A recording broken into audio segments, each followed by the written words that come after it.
Every episode celebrates original content written by real people who experience real emotions. I'm Rayanne Thorn Krueger. Welcome to Real Words.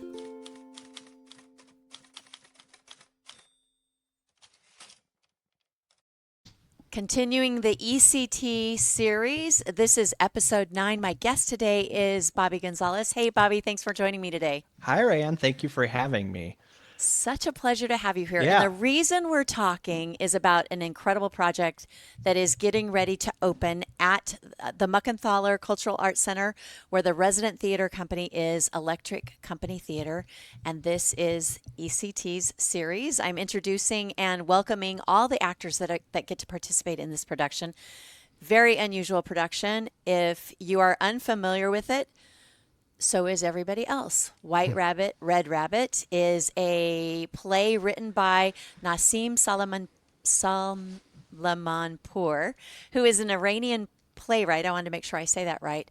And Good, because he I wouldn't. developed he developed and wrote this play during a time when he was forbidden to leave his country. And so I'm not sure what it's going to be about, and neither are the actors. Bobby's one of those actors. So, Bobby, tell us a little, before we start talking about Mhm. White Rabbit, Red Rabbit, tell us a little bit about your theater background.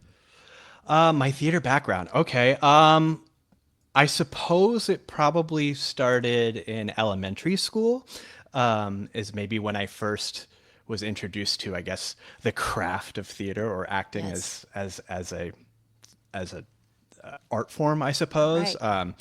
I was a pretty voracious reader as a kid, and I think I was usually a little bit of a better reader than a lot of my other classmates in elementary school. So I would get, whenever we had like a little classroom play or something, I would get like the parts in the play because I could read the script.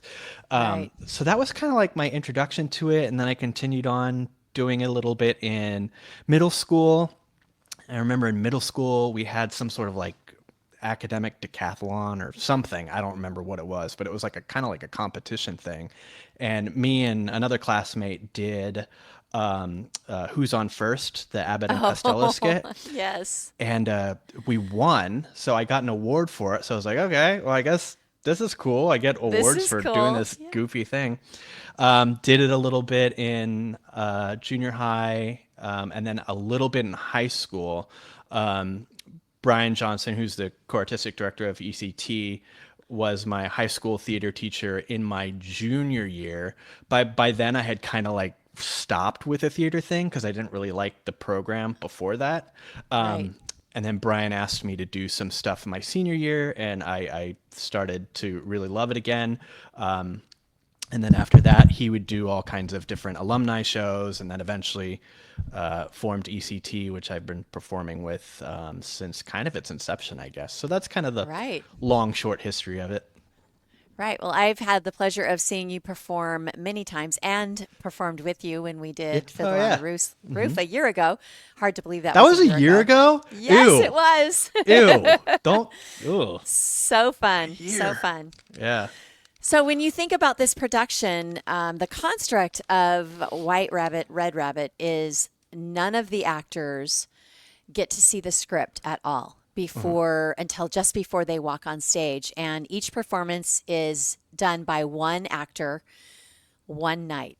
And then the next night, a different actor, and they Mhm. get the same script. So it's going to be interesting to see these actors, and you'll get a chance to come back and see other actors because you're Mhm. early in the run. You will be Yeah. on the second night of the run on February 11th Mhm. at 7 p.m. is your performance time. And I just wondering how you feel about this. Are you nervous? Does it seem interesting? Are you excited to learn what the script is all about? I kind of have an idea, and I haven't studied it all, but just reading the intro over and over again, I'm like, ooh, I Mm. think I know what this might be about. So I'm excited. It's funny that you say that because I don't know what this is about. I haven't looked anything up really, but I have been like picking up little tiny clues here and there. For example, your intro, some things in passing that Brian or his wife Callie have said that I'm trying to like in my head piece together what this could be. I still have no idea, but that's just kind of like how I operate. I'm Right. always I'm trying the to same way. search for answers. Yeah. Yes. So I've been trying to figure it out, and I don't want to. I don't want to like spend too much time trying to figure it out because if I'm completely off base, I think that might throw me for a loop. Right. But how do I feel about it in general? I'm kind of excited to see it and get it. You know, I don't want to say get it over with, like it's something I have to do and get over with, but I'm excited to kind of finally, I guess, be in on it. I have this. I don't like to not know. I don't like to Right. be in the dark. And there's this thing, this show, which some of my friends and fellow ECT members like already know what this show is that aren't performing it, and they've been kind of talking about it, not talking about the show, but talking about, you know, the essence of it, and just the fact that they know what it is and I don't really pisses me off. So I want to get in on the joke, but I'm excited to do it. It's such a weird concept to me. It really is. The more I think about it, it kind of bugs me in a way, just because I don't get it. I don't know how to articulate it, but I can't wrap my head around it really, and like I don't know, like who this is for. Like Right. what is this experience for? Is it for the audience to see and experience something they've never seen before? But then again, some of them might be coming back, so they will have seen it. So why are they coming Right. back? Because they want to see it in a different way. Is it for the actor to kind of experience it for themselves? Is it for Right. the audience to experience the actor experience? I don't know. I have all these questions where I just don't get what this thing I feel is. like it's a little bit of all of that because I think as an Yeah. audience member, you suddenly are thrown into what it's like to be an actor, right? That Sure. Yeah. I'm nervous, I'm in front of people, I don't know what I'm going to say, and for many people who are deathly afraid of public speaking, I think that's been cited as the number one fear. It's Mhm. kind of reminiscent of that. You have to say something, but you do have a script in front of you, right? And you do Yeah. have little stage directions, and somebody who's experienced in theater and has perhaps done readers theater, you get a better idea of how to move forward with this, right? I'm going to have the script in my hand. I'm not going to be alone. I've got this right here that I get to look back Mhm. on. Plus, the audience is experiencing it at the exact same time that I am. So will it lend itself to more emotion or more separation from the Mm. audience because they're nervous for you, right? So they can't they need to separate because they don't want to feel that same amount of Right. It's a anxiety, little like right? Yeah, cringy. They're ooh, kind of like, I "Ugh," don't want to like, feel that. oh, It's I too hope he can. close. Yeah. Yeah. It is kind of interesting in that way. It is a little bit of a tightrope walk kind of Yeah. feeling, I suppose. Um, and it's so unusual to me because it kind of like, I mean, I might as well be in the audience, right? Right. Like, for example, I could show up the night of my performance and decide I don't want to do it and just hand the script to somebody in the Yeah. audience, and it's going to be like the same thing as if I like they don't know, I don't know, so Right. Right. it's very bizarre. Um, It'll be yeah, interesting I mean, because there's so many ways it could go. Is it a comedy? Is it interactive with the audience? Is it serious? Is it dramatic? Is it a tragedy?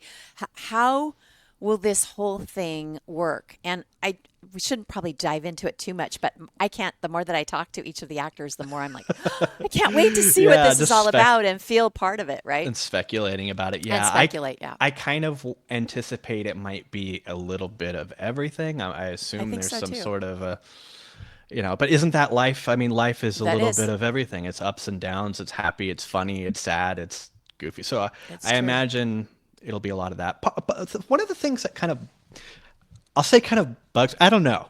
This this is going into the public record, and maybe I may change my tone completely after I do it. But there's something that I find a little bit kind of, dare I say, annoying on like about it, because it's like,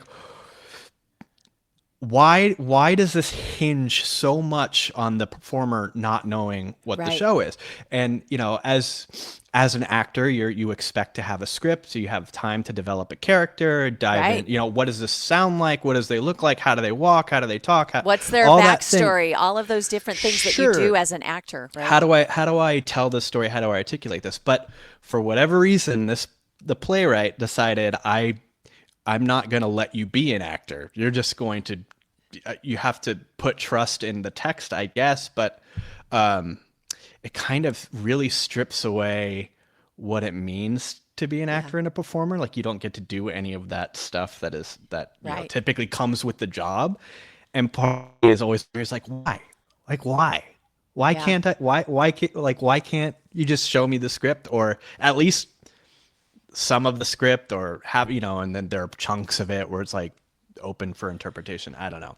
There's I have a something feeling, weird to me Bobby, about you're that. gonna nail this. If you were the kid that the teacher called on to Yeah. read in history class, can you read about, anything in history and make it dramatic? I have a feeling this will be interesting and easy for you. I know that when Callie, who's the co-artistic director, co-founder of Electric Company Theater, who is opening night performer, so she can see everybody else, right? She can be there Right. for every other performer. She said that I'm pretty good at a cold read, like a cold audition. So I feel like I might be okay at this, right? Yeah. And another performer, actor that's doing this, Jeff Paul, said he called himself a theater practitioner, which I think separates yourself. It's more than an actor. It's a little bit more than just, I don't want to say just an actor because that's such a big part of a production, but Yeah. when you're a theater practitioner and you've done it your whole life, right? He's retired, has been acting or directing his whole life. That was his career too. He was a high school theater teacher, directing and acting his whole life. It almost lends itself to, this is just one more thing to try as a Right. Of course. theater practitioner, right? Yeah. Have you done improv before? A little bit here and there. I aside from just everyday life. I mean, everyday Right, life is right. kind of an Improving improv. every day. Right. Improving on stage, I've done a little bit. I wouldn't say I'm great or spectacular at it or anything like that, but it's fun. I enjoy it. Yeah. I'm not sure, and that's the other thing is like I'm not sure how much, if any, improv there is going to be Right. in this. I think like there is kind of like I think there's a lot of assumptions that there will be some Yeah. improv, and there kind of is just in general, and a lot of the stuff we do for ECT. There's a lot of improv or audience interaction-y type things. But like I don't know, is there any improv? Is there going to be a section of the Right. text that's is it just a straight thing I read through? Is it more of an Right. instruction manual that tells me what to do or tells me Right. where to go or who to talk to or what to get? Is it like a scavenge? I don't know. I have no idea. Well, I know So, that you've done some radio, and there's a little bit of improv that happens there because dead airspace is makes you dead as a radio practitioner or a an podcast audio host, person, yeah. an audio person, audio technician. Dead airspace is bad. Right. So you fill that space. So I'm just wondering if there will be times when it feels like you need to fill some dead air because you're reading and audience is watching you read and you're trying to catch them up with what you're experiencing yourself, right? And so I Right. think it's going to be a really interesting, just innovative, immersive, which ECT is so good at, these immersive experiences, right? Like when we did Fiddler Under the Tree and included Right. audience members, right? I feel like there's going to definitely be this audience participation Yeah. part of aspect of this show. What So was that like for you in Fiddler? Did you enjoy that kind of audience I interaction? Because love I that stuff. personally get like You weirded didn't out like by it. it. I try to avoid it. I like, kind of Yeah. let other people that enjoy that stuff like do most of that. But There's a you liked thing it? with me that because I've gotten more introverted as I've aged, as I've gotten older, I've become, because I used to be just wild and I didn't care. I was easy. It was very easy for me to talk to anybody at any given time. But I think through COVID and aging, I've become a little bit more introverted. So the first thinking about it, my brain was like, I don't want to do this. And my job, and I don't know, I think you had the same job, was to identify a couple of audience members to Right. Yeah. participate later. And I didn't want to do that. I didn't want to do once Yeah. I identified them, I was fine. But it's like picking somebody and then having to come up to them like a cold welcome. Hey, thanks Yeah. for coming to the show. Do you want to be on stage? Right. All of those fun things. So, It's funny because I think I like you, I think I can do a lot of that stuff as Bobby, but yes. as a character, I get a little bit like, oh no, I I'm need the not sure fourth about wall this between character. me and Right. that person. Yeah, so Well, we interesting. become so confident with who we are, in particular, Hmm. as a podcast host and as a marketing professional that I was for 20 years. I have utilized my theater experience in my work. Mm. So let's transition a little bit to that. Tell us what you do during the day. What's your day job? During the day, I'm a TV producer slash writer for a local TV station, KTLA. It's a news station. Okay. I've been there for coming up on 13 years now, so I've Wow. kind of done a little bit of everything under the sun there. And right Yeah. now, I'm a line producer, which basically I produce an hour of news every day Okay. and assign stories and writers and that kind of thing. So has your theater experience been helpful with that career? Oh yeah, 100%. I mean, it's pretty. The skill set is relatively transferable. I have to more or less put a show together, be a storyteller. In some of the jobs I've done, I've had to do podcasts or host Right. things or be in front of a camera.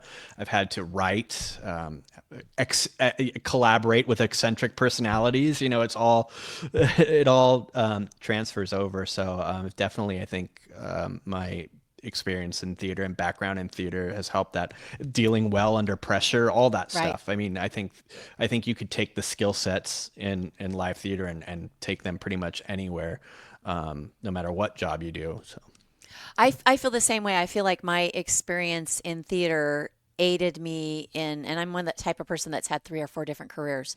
And with each of those careers, it added something to it, where whether it was public speaking or talking to strangers or, anything that you have to hmm do, an improv situation where you have to come up with what's next, or in particular, podcasting it's been really helpful.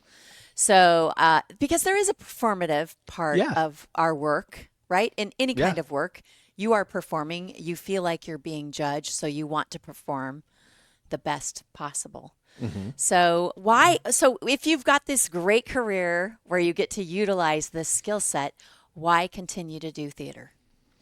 Why continue to do theater? Brian Johnson said he would shoot my dog if I didn't, and I love my dog, so I didn't Okay, want my. so No, kidding. he Yeah, threatened threat. you. No, why continue? I enjoy it. It's something that I enjoy doing in my free time. I think it keeps me engaged in the community. It keeps me engaged in artistic expression. I love collaborating with my friends. I mean, I've known Brian and Callie for years now. A bunch of the members of ECT, Renee, your daughter, Yep. Wesley, like it's a very tight knit group of people, and every time a new person joins, it's just like another new friend to have, Right, another new right. collaborator, and so I'm always excited to do stuff with this company in particular. So that's kind of why I keep doing it, and also I'm a glutton for punishment and I'm starved of attention. So starved for attention. So There yeah, you go. all those reasons, I All guess. those Yeah. reasons. I guess Yeah. that's kind of a lot of the reasons that people why they continue to act, even if it's not something they need to do or have to do, and it's not their work. hmm It fills time. It is a community that you can be a part of. So, Yeah. right, Yeah, for sure. And it's always fun to play. It kind of keeps things light and it's a fun thing that I like to do. I don't have this thing that I feel like a lot of other actors have and a lot of my peers have, where it's like um they they must do it if it's something right, inside of them, and I right. I really admire that, and I think that is great. I just, for me, it's I don't know, it feels a little bit more just like a leisurely stroll in the park. It's something that I'm Right. so fortunate enough to have the opportunity to do through this group of friends and this group of people that I've worked with for a long time. Um, I I if the ECT didn't exist, I don't know that I would be performing very much, honestly. Like, Right. just to be honest, like I'm not that I don't, go out to auditions or, do short films or anything like that. I just, I don't know. I never really went that route, but I've Right. been fortunate enough to have this company and be able to continue doing things like this. So that's kind of like why, And it's I jump at the transferable to opportunities your to do it. career, your work as well. So it all works out for you. And I will say, as an audience member, I've seen you in a number of productions, and it's always a joy to Oh, watch you thank you. perform. So, That's very and kind of I you to look say. forward to seeing Yeah. you on February 11th, 7 p.m. I Yeah. put the banner up here. Electriccompanytheater.org is where you can get your tickets. There's a button. Just go to that website and purchase your tickets. Come and see Bobby on February 11th. Yeah. Bobby, thanks for joining me today. Thank you so much for having me. I'm excited to see you at the show. Can't wait. Bye, everyone.